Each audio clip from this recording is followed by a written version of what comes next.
Hi, I'm Sid, co-founder and CEO at GitLab. And today I'm here with Joseph Jacks. We're going to talk about open source business models. Joseph, JJ, do you want to introduce yourself? Sure. It's good to be here with you, Sid. Most people call me JJ. Joseph Jacks is my full name. Recently started a firm called OSS Capital. It's a new kind of investment firm focused exclusively on investing in early stage, what we call commercial open source software startup companies. And on the topic of business models, this is a super interesting area of discussion and investigation for many founders building open source projects that can be valuable companies. So excited to talk with you about it today and your journey building a very successful commercial open source business in GitLab. Yeah, I'm glad to have you. You're one of the people I most admire, thinking through all the different business models. And you recently wrote an article which I thought was really interesting. It had it talked about how, as an open source company, you have to create a ton of value and then capture a small percentage of that instead of a proprietary model where you can get away with creating less value because you are able to capture a higher percentage of that. I think that's totally right. What did you see my talk about buyer-based open source by any chance? I did. Yeah. Recently, we were both attending an event the Linux Foundation put on, and I think we both spoke, and my talk was directly after yours. I definitely enjoyed your presentation on buyer-based open core. Maybe for the listeners, establishing what open core is useful, and then I'd love to ask you some questions about how GitLab has implemented your business model around open core. Definition wise, I tend to think of open core as a very sort of successful kind of business model that commercial open source software companies implement. But one of the big kind of misunderstandings or confusion around open core is that it can be something that is either used or not used in sort of a binary sense, like a given company is an open core company or is not an open core company. And where in reality, I think it's more of a spectrum and a gradient. So this brings me to maybe defining open core. With an open core business model, a company will typically have a core open source software project, and around that project build value-added user experiences, services, features, and extensions that serve a given customer base. And through that, the company using the open core model can construct a defensible business model and sell technology that allows them to scale on very high margin revenue. So I guess for GitLab, I'm curious, how have you, through the evolution of the company, evolved into the open, sort of recognizing that open core made sense for GitLab, and then also sort of iterating around open core? Yeah, so open core was what we did after we tried everything else, because the disadvantage of open core is there's proprietary code, and GitLab started as an open source project, and we thought it was beautiful if we could keep it that way. So we first tried donations, which Dimitri calls ice cream money, because it was $7 in the beginning, just enough to get ice cream for him and his wife every month. We scaled it to $1,000, which wasn't enough to live off for both of us. We tried consultancy, and that was successful for a while, but everything we learned helping people install and upgrade GitLab, we put back into the documentation, and we improved the installation process. So at a certain point, that wasn't needed anymore. So you kind of, by contributing it back, you put yourself out of a job. We tried support, but people didn't have any support tickets in a year, and then they kind of ended the relationship because it didn't make economic sense. We tried paid development, where we would make features for people. The thing is, it's super hard for them to purchase it. Like many even had like preferred arrangements with us, like for software development. So then they said, hey, well, we already have these people. They can program in Java. Can they contribute to GitLab? And then we would have to do all the reviewing for free instead of making money. So it really didn't work. So we ended up on licensed software, and that's a really high margin, as you alluded to, 90% plus margin, and that really helps to kind of grow a company fast. But then it's like, what features do you charge for? There's a lot of things that I think other open core companies made mistakes in that led them to kind of lose the rest of their community.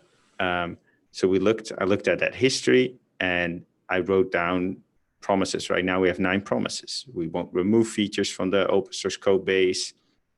We won't introduce them with a fixed delay. We'll always release all our tests, etc.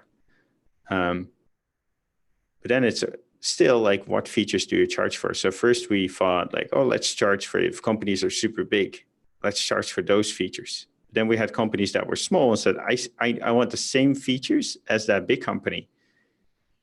And I think it's unfair because you said small companies don't have to pay or pay way less. So that didn't work.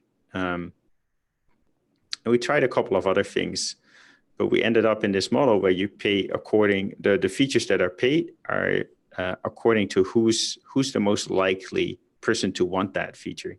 If that's an individual contributor, that's open source, both because they don't have a lot of budget, but also because they're the most likely people to contribute back to the project. And if they are executives, it tends to be a paid feature, both because they have budget, but also because they're less likely to contribute back. And there's a couple of more dimensions to this. For example, executives are more likely to use the user interface, and that's much harder to replace than an API, which an individual contributor is prone to using. So there's a complete talk about it, which we've posted on our blog yesterday. But this model seems to be working really well, and we want to alert the other companies that they could consider this model for their businesses as well. Yeah, we've recently seen a lot of evolution and change in the way sort of what I call commercial open source companies construct their business models. Many companies are very strong in the sort of direction of only selling for support services, training, and consulting to help customers run software in production without selling a license.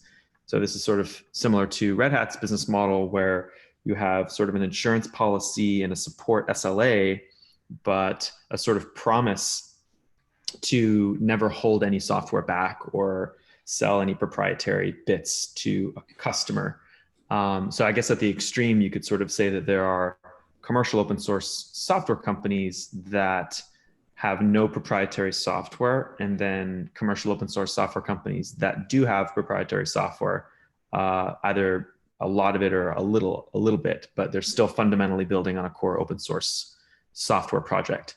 Let me ask you about your sort of framing or thought process between GitHub's business model and GitLab's business model.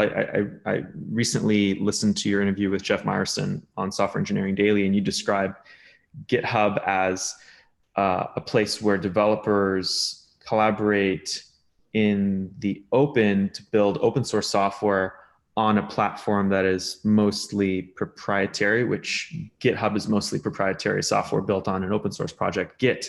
Whereas with GitLab, your user base and your customers mostly collaborate on building private proprietary software projects based on a mostly open source platform, which GitLab is mostly open source to a large degree.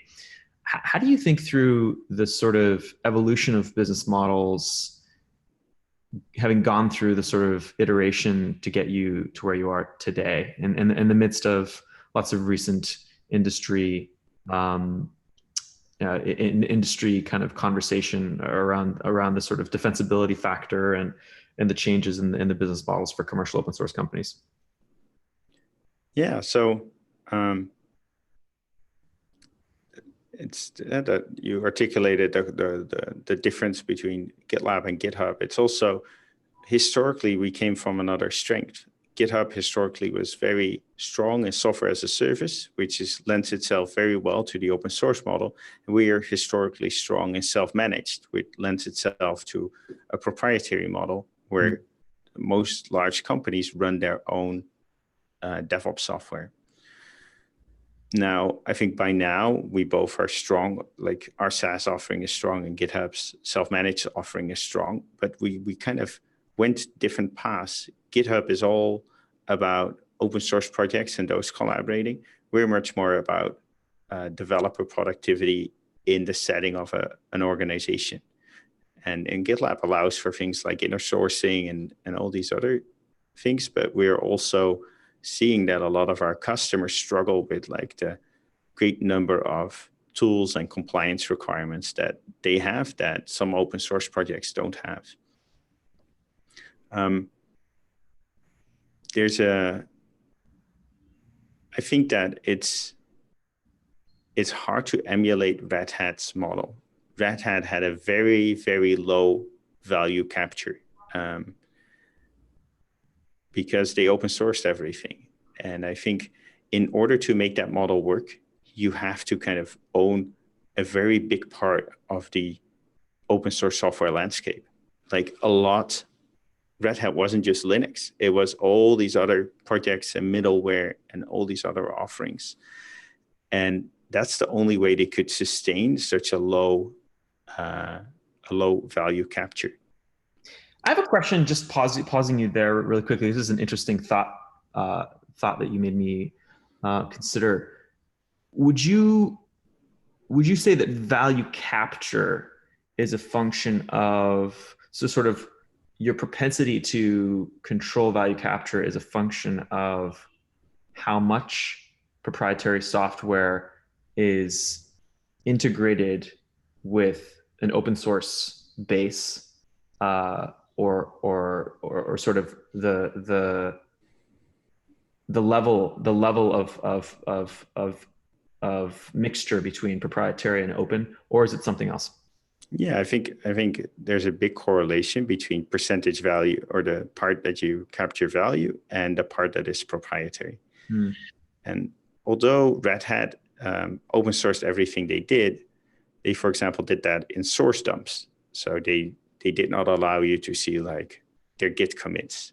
Right. Now that's according to the GPL, that is perfectly fine, but it's not what an open source project would do. It's not in the spirit of open source. Right. They would not allow you to use their trademarks. So in order to use their software, you would have to kind of download it, remove all their trademarks, etc. Again, according to the GPL, but not completely open source. So if you look at the spectrum of open source, you could say, like, on one hand, you have an Oracle, which is like completely proprietary. You have companies like GitHub, which are, in my view, most lines of code there are proprietary. The Git part, which they are built on, they didn't invent, but they built on that. That is open, so there's some openness to it. GitLab is a bit more like it. Not only is the Git part open, there's more open, but still proprietary features. And then you have a Red Hat, which is technically completely open source, but they have some roadblocks in order for you to compel you to use their update service and everything else. And then you maybe have the completely open source projects. Postgres would be a great example of that, where really everything you could imagine is open source, including all the commits and everything else. And depending on where you are on that spectrum, you can capture more or less value. So where GitHub, for example, can capture, if you talk about kind of the $200 per developer per year offering, they can capture that based on just version control. GitHub does version control well, they can charge $200 for that because it's to a large extent proprietary.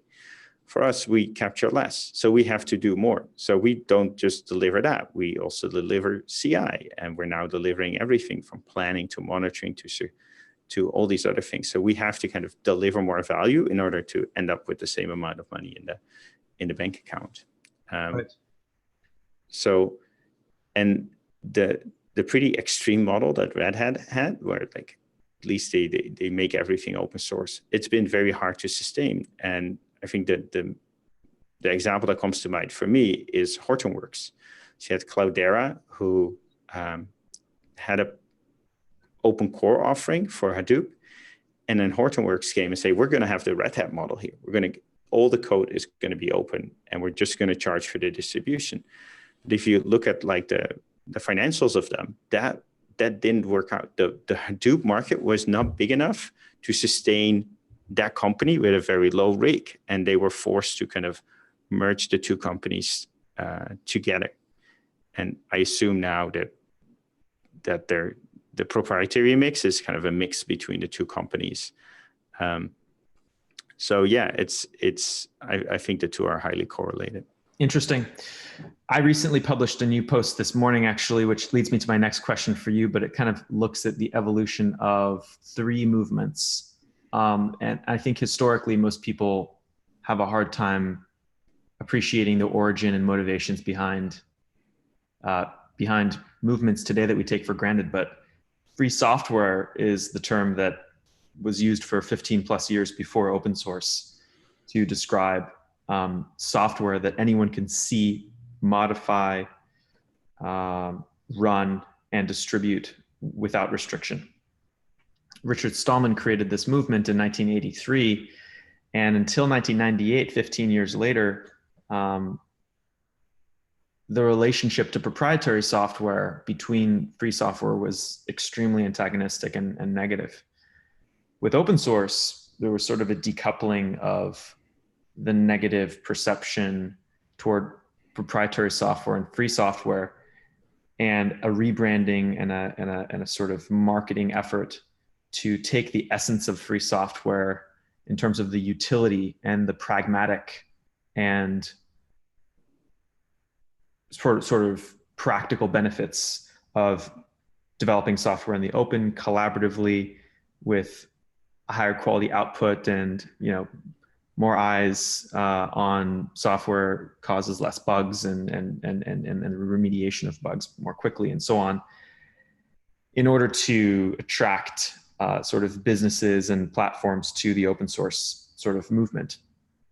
What I think we're starting to see over the last 5 years in particular is an extension of the free software movement, the open source software movement, towards something that I think we could safely say is a different type of movement toward actually embracing the commercialization potential of building open source software and innovating at a faster rate in a more disruptive way than with fully proprietary software, such that business models have to be re-investigated and reimagined.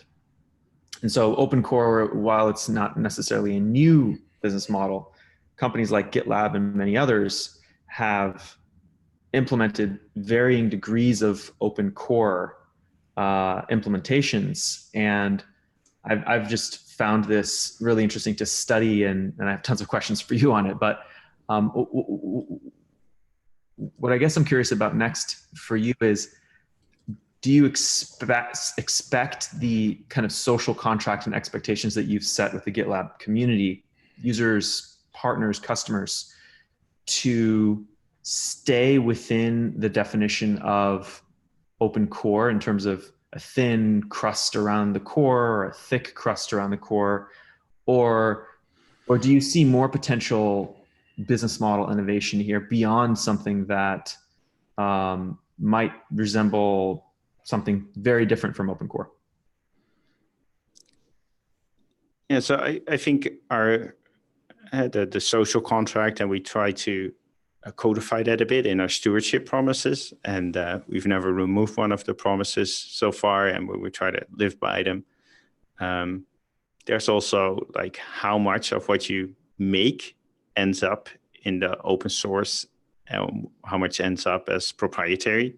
Right. And we try to find a good balance there. And when we go for a few releases where we're a bit weak on the open source side, people will post comments on our blog post, and we'll kind of, well, luckily so far, we're like, oh yeah, this was kind of, we were already, yeah, it's a coincidence, and we were already planning, and we can point to the stuff that's coming down the pipe.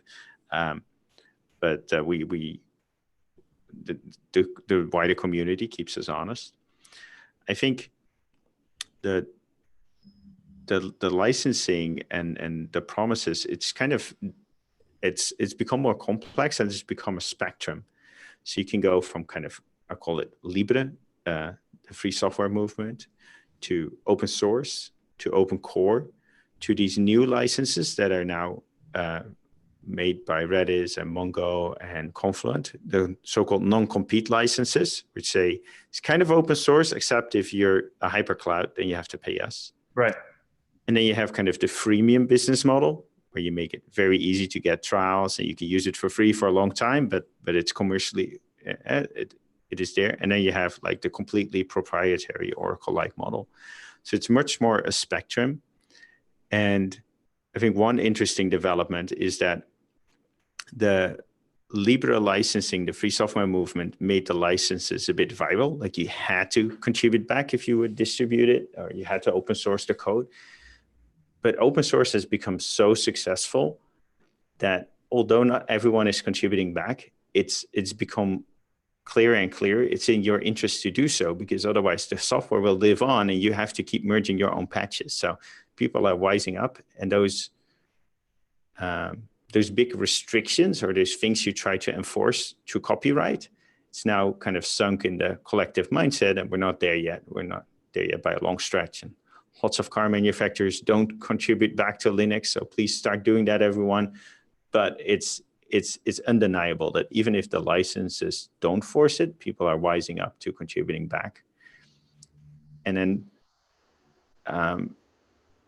open core allowed us to compete with the proprietary vendors. Like GitLab would not have survived as an open source project, because open source projects sometimes kind of implode under their popularity.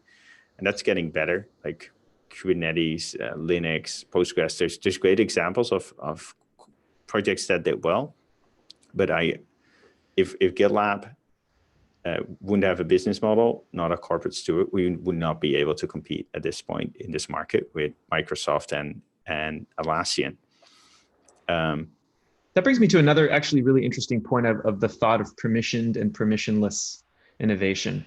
And so if you sort of think of two categories, permissioned innovation being you have to go to a vendor in order to contribute to a code base and further the innovation output of a given piece of code or a project, and permissionless innovation where you don't require anyone's permission to innovate around a project in terms of the governance model or the access or the commit rights or anything. It's fully distributed.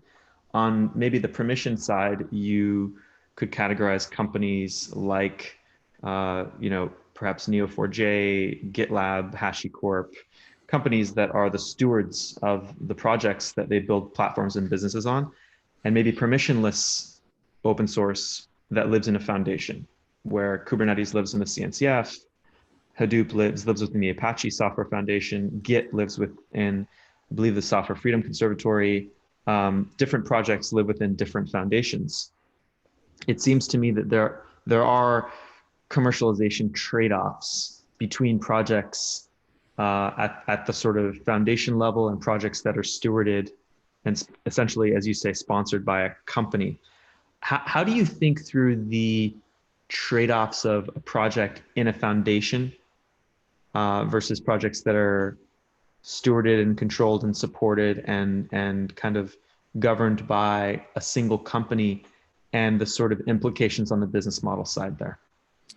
Yeah, I think that this view that basically you're talking about permissions and permissionless innovation and centralized and distributed models for stewarding the product, those used to be linked. It used to be if there wasn't a foundation, if it was one company, you had to apply to that company to get invited to contribute to the source code.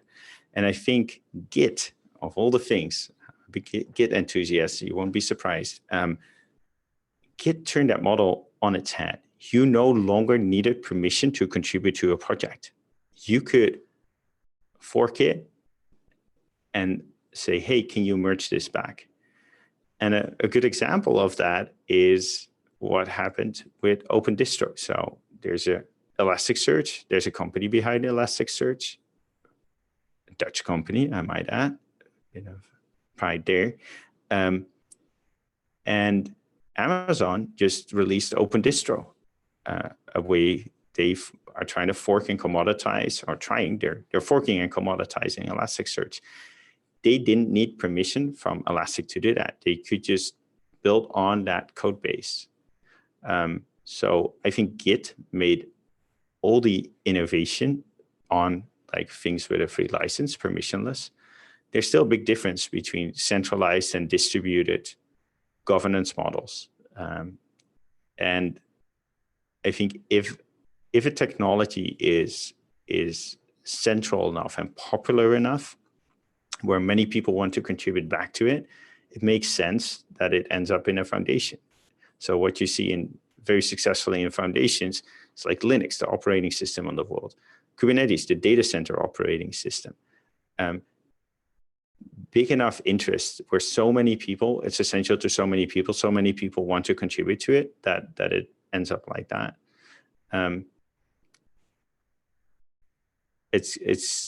We'll see how that develops. I think a foundation makes it harder to run a commercial company around it, just by virtue of the naming collision. Like you have to use like two things, like we're DataStax and we do Spark. Like that friction is not great, but it allows others to contribute to it. Now with GitLab, we've seen a lot more contributions coming from individual contributors than from companies. Maybe that's because it's more centralized, but I think also it's just not big enough yet. Like you need massive scale before something can be a foundation product. And maybe a good example is how long it took Postgres to kind of blossom. They were very early, but they were kind of taken over by MySQL that had a business model. Even though you could argue that Postgres was a technologically superior database even then. It could go faster with a centralized corporate parent. Interesting. So it seems like you're decoupling the property of centralization and decentralization from whether something is permissioned and permissionless. So you could be permissioned and centralized or decentralized, and you could be permissionless and centralized or decentralized, but with different trade-offs. I think the permissioned is no longer possible. Like it is permissionless with Git, with lenient open source, open core licenses. Well, the permissionless, I think it's more on the sliding scale of how many features are proprietary. I think it's that scale, much more than the centralized distributed. Right. Because I guess it also occurs to me that if you're a company like MongoDB and you actually change the base license for the project itself from a highly permissive copyleft license, like whether it's GPL or Apache 2.0 or a very permissive license, to a brand new license that, as you described, is sort of more non-compete, discriminatory towards a specific constituent, like a cloud provider, you're implicitly imposing a permissioned set of constraints on that constituent. And so in effect, as you say, there's a sort of sliding gradient of how permissionless something is based on the constraints of the license imposed by the creator of the software. Yeah. 2 notes there. I have nothing to add or argue with, but 2 notes. I think, and it's a bit of, I'm not saying this as a CEO, but also it's a bit of a personal opinion. Mongo was an open source license. They went non-compete, which is clearly a proprietary license. So they went from open to closed. So that's obvious.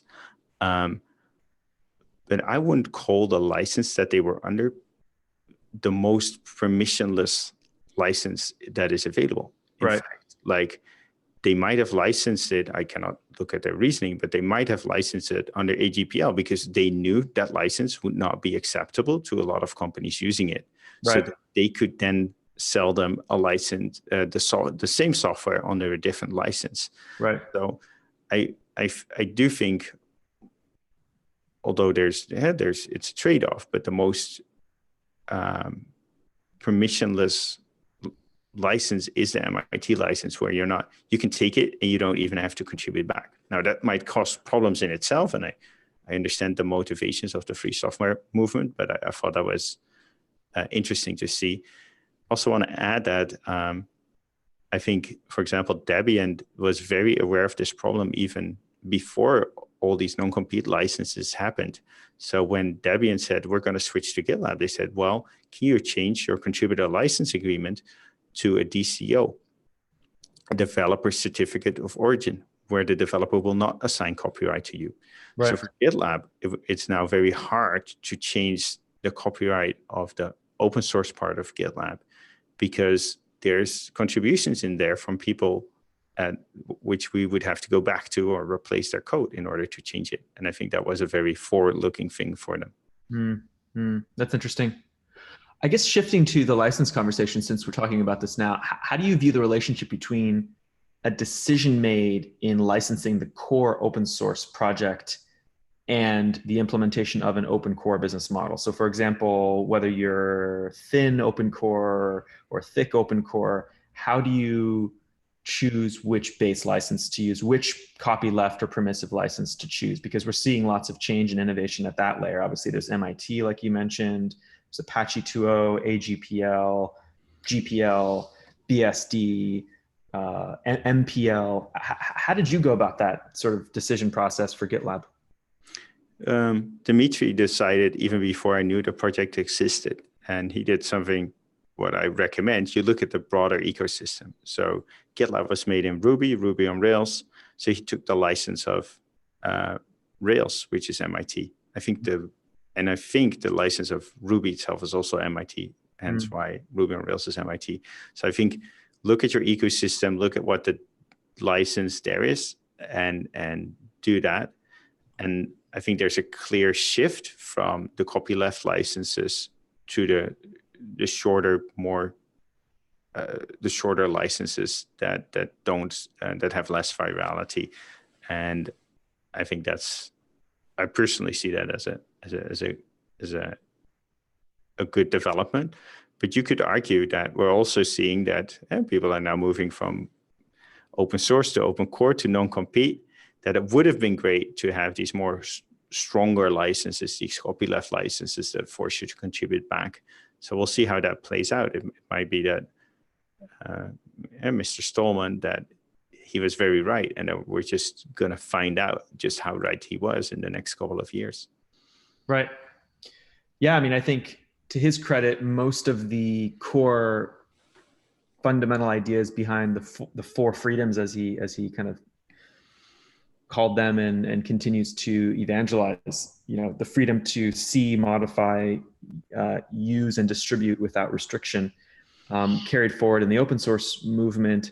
But we're starting to see a lot of change to those verbs in the commercial open source movement based on competitive dynamics between different constituents. So I guess maybe that brings me to another question. How do you view GitLab's relationship to the cloud provider ecosystem? I mean, your value proposition is, I think what I've been thinking of and kind of internalizing as sort of horizontal composition as opposed to vertical integration. So with vertical integration, you sort of have a monolithic platform that is tightly coupled and deeply integrated and hard to sort of decompose, if you will. Whereas horizontal composition provides the appearance of a deeply integrated user experience, but with the freedom of choice and compositionality. And so I think one of your other values is breadth, not depth. And this is very similar to cloud provider architectures, where they provide hundreds of services, not necessarily deep integration or deep functionality in each service, but large breadth of services. How do you view GitLab's relationship to the movement toward cloud computing as essentially a software vendor, where your output is software and not necessarily real estate and pouring concrete and laying undersea cables and the sort of things that cloud providers spend money on? Yeah. So far, we've been competing kind of on a different level. So the people use GitLab to go multi-cloud, to embrace the cloud, to do hybrid cloud, to do multi-cloud, to have kind of the same work processes in their DevOps lifecycle, and to be able to use that across different clouds. So there's been less competition. I think after Microsoft acquiring GitHub, that changed. Now there's a hypercloud out there that has a platform that has basically every developer in the world signed up.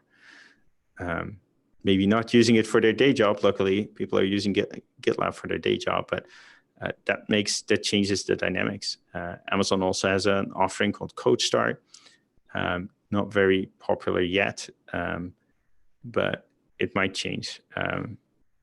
We think that it's going to be increasingly important for people to have the same workflow, same processes, the same compliance, the same visibility, the same governance across different clouds.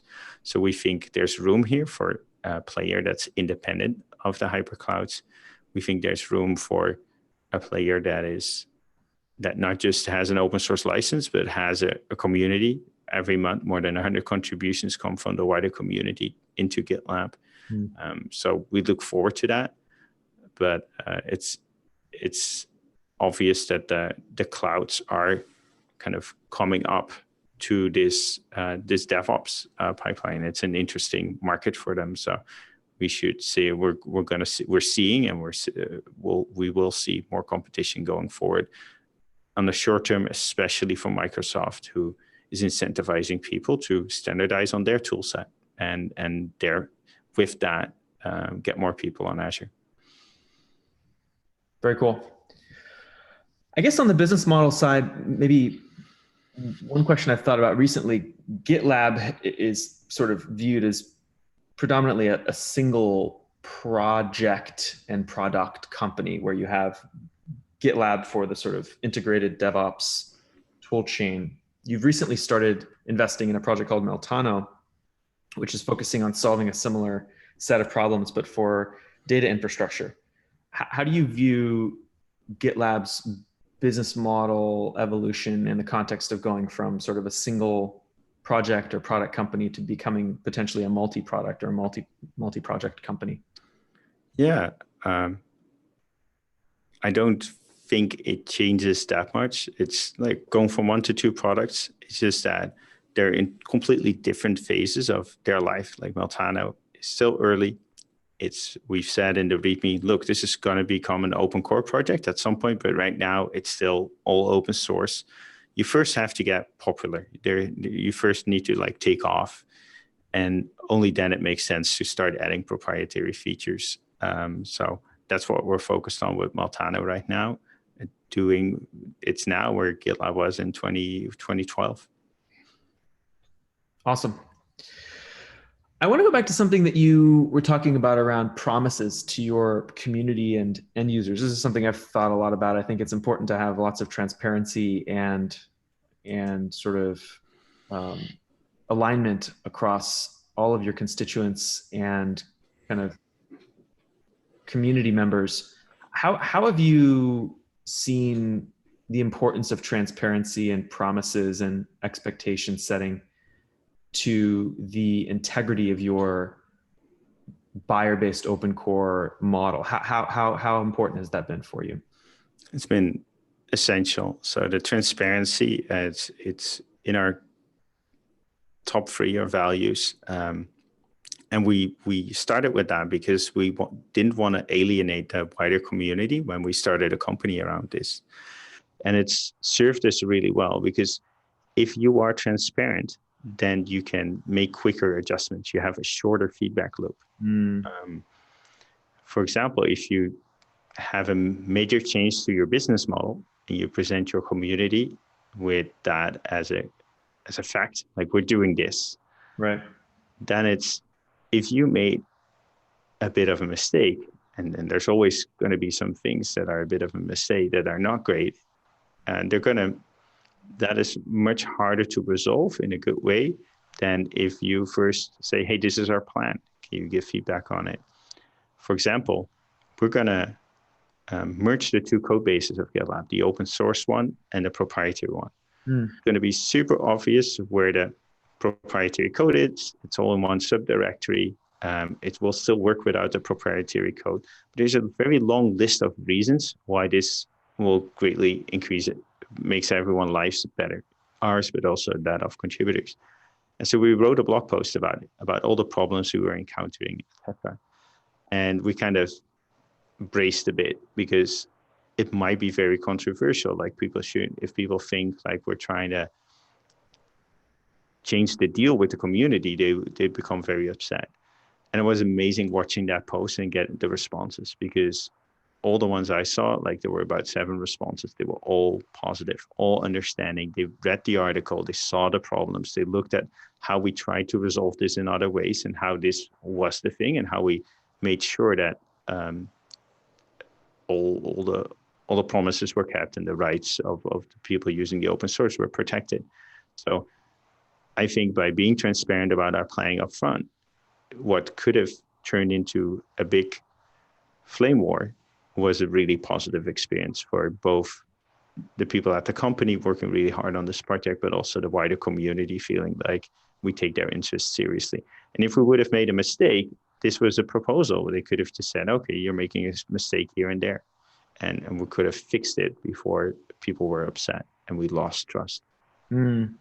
It seems like developing and building trust is something that you earn over time and build with a community. Would you say, looking back from the origin of GitLab's business model iterations, you held that same level of sort of quote unquote radical transparency, or is this something that you sort of embraced over time? And sort of an extension to that question would be, would you recommend sort of transparency first culture from the very beginning for companies going down a similar path, or sort of making a decision at a certain point to have a sort of level of transparency similar to GitLab's? Values are really hard to introduce later in a company. I'm pushing for a bit more transparency now, and it's super, super, super, super hard. So it's, if you plan to do it from the start.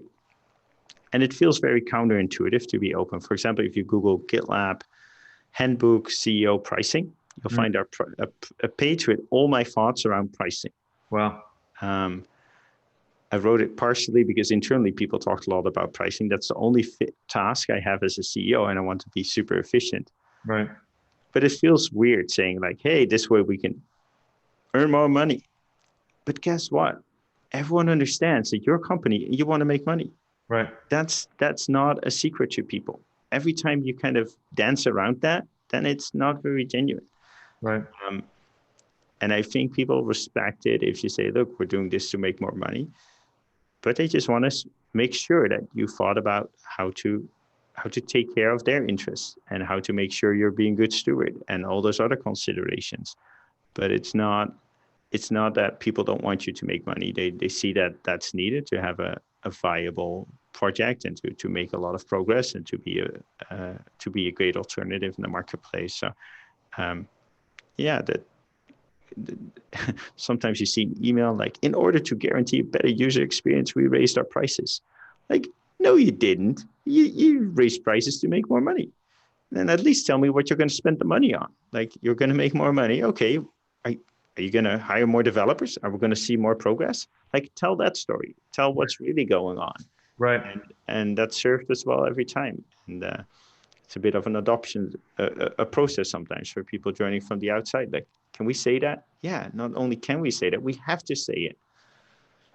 One of the things that I find fascinating and really inspirational about GitLab's model is it sort of embraces a similar philosophy that Ray Dalio implemented at Bridgewater, which is one of the largest hedge funds in the world, but in the inverse, essentially. So Ray Dalio talks a lot about radical transparency, but in an internal context. Bridgewater is obviously trading securities that are confidential and for accredited investors and their pension funds and limited partners. So it's actually illegal effectively for them to be publicly transparent about their internal activities, their internal culture, their internal practices. But for you, you're actually building things that are effectively unregulated, which is innovative software. And so you are effectively incentivized to be radically transparent publicly and outwardly as opposed to internally.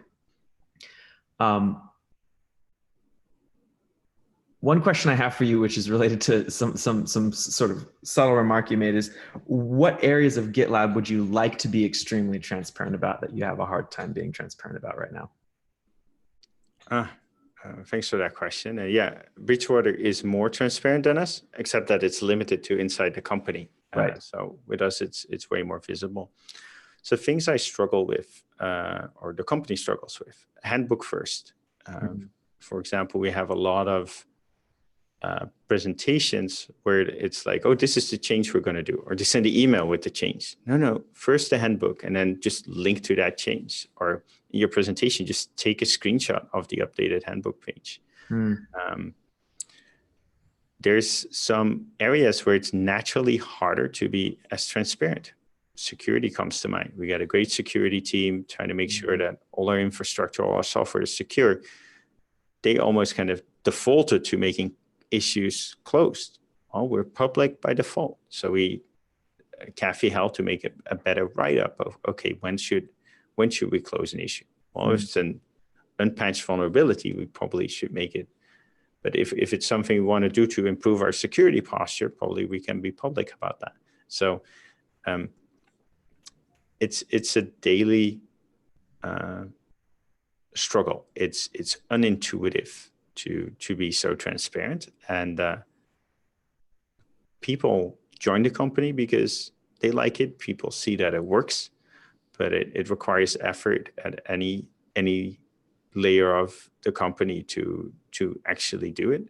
But I'm really proud of how far we've come. And if you Google like GitLab Unfiltered, you see us posting many YouTube film videos every single day, and we're going to keep that up, and we're going to increase it over time. I think it's inspirational for many reasons, but mostly because the level of transparency in a culture just encourages people to be more honest, direct, and in fact discourages politics and gossip and spin, as Ray Dalio calls it, sort of telling a story that isn't necessarily authentically true to what is happening, and being directly and honest about people. One anecdote I remember about Bridgewater is that they have a very hard time retaining actually a large percentage of people past a certain time frame. So in fact, I think it's 40 to 70%, I'm not exactly sure, of people who join cannot transition into that kind of radically transparent culture after a year. But the people who do make it past that barrier stay for 10 plus years. Obviously, GitLab is a software company. Bridgewater is a financial services hedge fund, a very different type of company. But what type of kind of cultural dynamics have you seen emerge out of radical transparency at GitLab? A story of Bridgewater comes to mind is that the people that stay are so close to each other. Right. It's not a cult, but it starts moving a bit more towards that, because it's so different from everyone else that it creates a very strong connection. I don't think I've seen that at GitLab, and I don't want to run a cult. Another thing is that not only does it keep you very honest internally, like at Bridgewater, it also keeps you very honest externally. Right. Recently, we told a customer, like, oh, that's a problem of yours. Yeah, we've been working on it in the last, like we talked about last week, we're making progress, we're working on it. And the customers are like, no, you're not. Because they were watching the actual issues and merge requests, and they could see that no progress was being made. Right. So, where you would, in another company, would get away with saying something like that. And it wasn't said out of malice. It's just, the salesperson handed it over to other people. You assumed progress was made, but the customer actually had better data than. Wow, that's fascinating. Internally.